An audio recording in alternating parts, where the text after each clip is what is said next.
નમસ્કાર મિત્રો, હું આર.કે. ચાંગાણી ફરી આપની સમક્ષ એક નવા વિડીયો સાથે હાજર છું. તો આજની આ ટેકનોલોજીની દુનિયામાં હું એટલું કહેવા માગું છું કે શું ટેકનોલોજીથી માણસ હકીકતમાં સુખી થયો છે? જો હું તમને એક ઉદાહરણ આપું.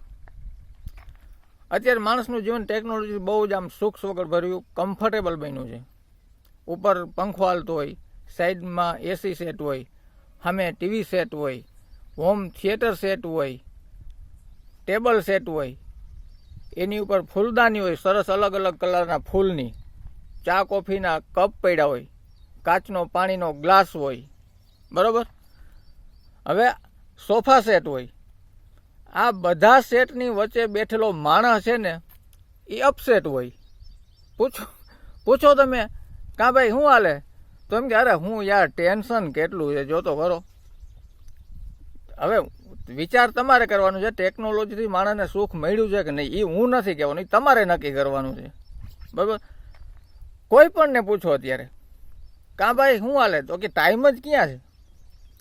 અને આજથી 50 વર્ષ પહેલાં ચોરે 8-10 બાબલા બેઠા જ હોય, એને તમે પૂછો, કાં બાપા શું છે? અરે બસ એ કે હાવ નવરા, મોજે મોજ.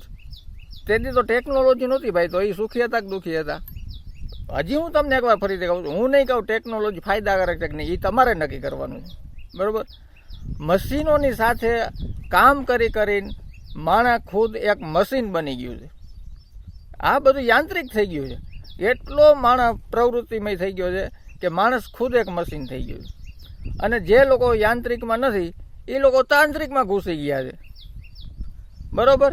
એટલે ધન્યવાદ અને thanks for watching my video. ધન્યવાદ. ફરી મળીશું.